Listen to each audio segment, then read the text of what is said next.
आदाब दोस्तों, आप देख रहे हैं पल पल न्यूज और मैं हूं आपके साथ नदीम अकरम। बीजेपी सरकार जो है मुसलमानों के खिलाफ साजिश पर साजिश रचती जा रही है और अब उनका नया निशाना बनी है वक्फ की संपत्तियां, जिसे हड़पने के लिए हर मुमकिन कोशिश की जा रही है। 50,000 नौकरियां दे के थोड़े सामने खड़ा जी, 50,000 नौकरियां हो गई। भगवंत मान जी की जो नई सरकार है ये नई जॉब्स देने में बहुत अव्वल है। ਮੈਨੂੰ ਇਹ ਨੌਕਰੀ ਪੂਰੀ ਮੈਰਿਟ ਦੇ ਆਧਾਰ ਤੇ ਮਿਲੀ ਹੈ, ਕੋਈ ਸਿਫਾਰਿਸ਼ ਨਹੀਂ ਹੋਈ, ਕੰਮ ਪੂਰੇ ਪਾਰਦਰਸ਼ੀ ਢੰਗ ਦੇ ਨਾਲ ਹੋਇਆ। ਪੰਜਾਬ ਸਰਕਾਰ ਦਾ ਬਹੁਤ ਧੰਨਵਾਦ ਕਰਦਾ ਜਿਨ੍ਹਾਂ ਨੇ ਸਾਨੂੰ ਓਪਰਚੁਨਿਟੀ ਲਿਆ ਕੇ ਦਿੱਤੀ। मैकेनिकल इंजीनियर्स ਨੂੰ भी रिक्रूट किया। अब तक 50,000 से अधिक सरकारी नौकरियां युवाओं को प्रदान की जा चुकी हैं।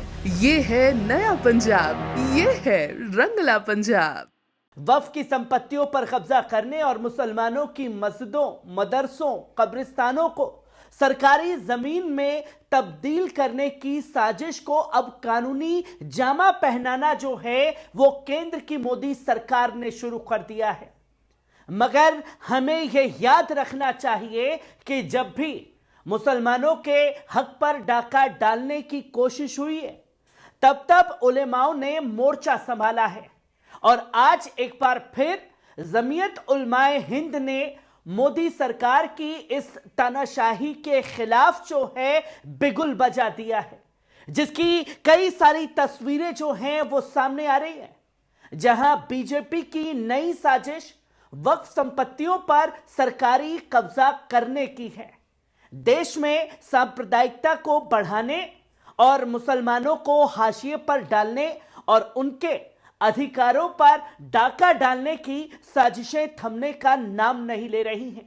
और अब तो हद इस तरीके से हो चुकी है कि केंद्र सरकार ने वक्फ संशोधन बिल संसद में पेश कर दिया है, जिससे मुसलमानों की धार्मिक और समाजी संपत्तियों को हड़पने का रास्ता साफ किया जा सके, जो कि केंद्र की मोदी सरकार जो है तीन टप्पा डाल करके बताती है पहले कि साहब देखिए मोदी जी आने वाले हैं और फिर अंदर ही अंदर मस्जिद पर कब्जा कर लिया जाता है। इसी को लेकर जमीयत उलमाए हिंद ने कड़े शब्दों में बीजेपी सरकार की नीयत साफ नहीं है, यह मुसलमानों की अरबों खरबों की वक्फ संपत्तियां छीनकर उन्हें बेबस और बेघर करना चाहते हैं। जमीयत उलमाए हिंद के सदर मौलाना अरशद मदनी ने कहा कि यह उलेमाओं को निशाना बनाया जा रहा है, फिर यूनिफॉर्म सिविल कोड लाने की बात भी कही गई है और अब वक्फ संपत्तियों को हड़पने की नाकाम साजिश लगातार रची जा रही है। और अब तक इस मामले में धारा 3 के तहत वक्फ बोर्ड तय करता था कि कोई संपत्ति वक्फ है या नहीं, लेकिन अब यह अधिकार कलेक्टर और सरकारी अधिकारियों को दे दिया गया है। यानी जिस जमीन पर दशकों से मस्जिद, मदरसा, दरगाह या कब्रिस्तान मौजूद हैं, अगर कलेक्टर की रिपोर्ट ना आए तो उसे सरकारी जमीन मान लिया जाएगा। यह किस तरीके की नाइंसाफी है। मतलब कोई जमीन होती थी तो जज के पास जाया जाता था, अब कलेक्टर ही सर्वोसर्वा बना दिया गया। अब सवाल यह उठता है कि अगर कलेक्टर सालों तक रिपोर्ट ना बनाए तो क्या मस्जिद और मदरसे भी गैर कानूनी हो जाएंगे?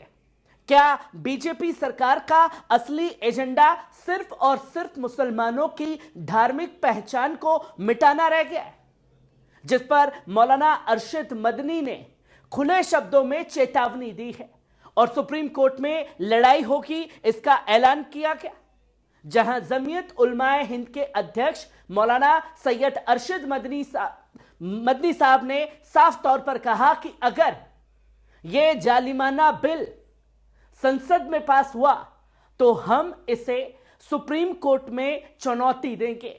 हम अपने संवैधानिक अधिकारों के लिए आखिरी दम तक लड़ेंगे।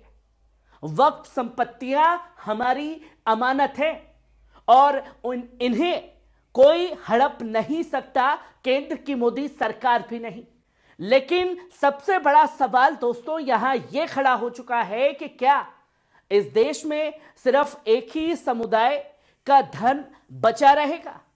क्या बीजेपी मुसलमानों की पहचान मिटाने पर आमादा हो चुकी है? क्या अब धार्मिक आजादी भी सरकार के इशारों पर चलेगी, जहां मुसलमानों के लॉ में हस्तक्षेप किया जाएगा? यूनिफॉर्म सिविल कोड, ट्रिपल तलाक और वक्फ पर हमला मुसलमानों के खिलाफ एक साफ एजेंडा है। यह कोई नई बात नहीं है कि पहले 3 तलाक का मुद्दा उठाकर मुसलमानों की शरीयत में दखलंदाजी की गई और उसके बाद फिर यूनिफॉर्म सिविल कोड लागू करने की धमकी दी गई और अब वक्फ संपत्तियों को सरकार के हाथों में देने की तैयारी हो रही है।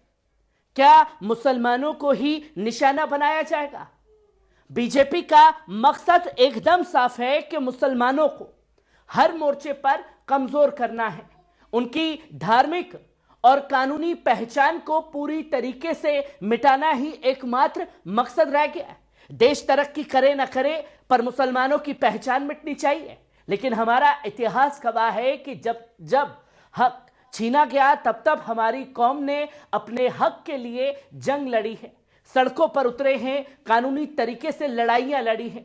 उलेमाओं ने एक बार फिर मोर्चा संभाल लिया है, जिसमें मुस्लिम नेताओं और सेकुलर पार्टियों को क्या करना चाहिए, इसके बारे में भी मौलाना सैयद अरशद मदनी साहब ने सेकुलर पार्टियों को भी आड़े हाथों लिया और साफ तौर पर कहा कि अगर आज इस बिल को रोकने के लिए मुसलमानों के वोट से सत्ता में आई पार्टियों ने आवाज नहीं उठाई तो ये उनकी सबसे बड़ी गद्दारी होगी मुसलमानों के साथ और मुसलमानों को भी फिर इन सेकुलर पार्टियों के बारे में सोचना होगा।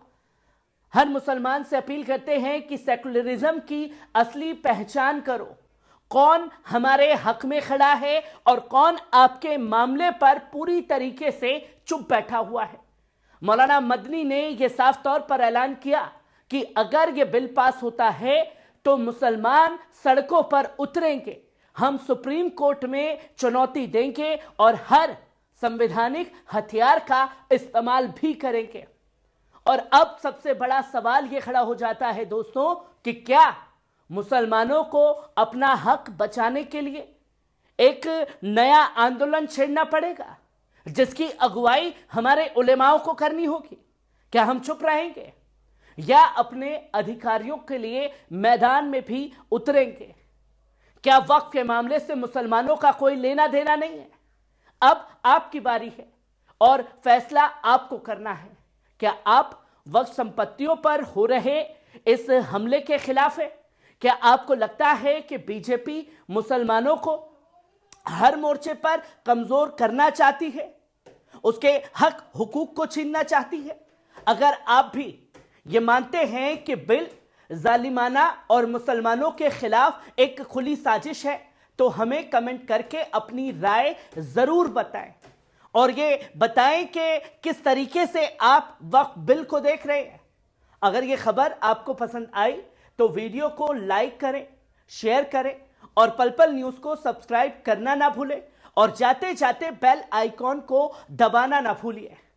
तब तक के लिए पल पल न्यूज के साथ जुड़े रहें, खुश रहें, आबाद रहें, सलामत रहें। शुक्रिया।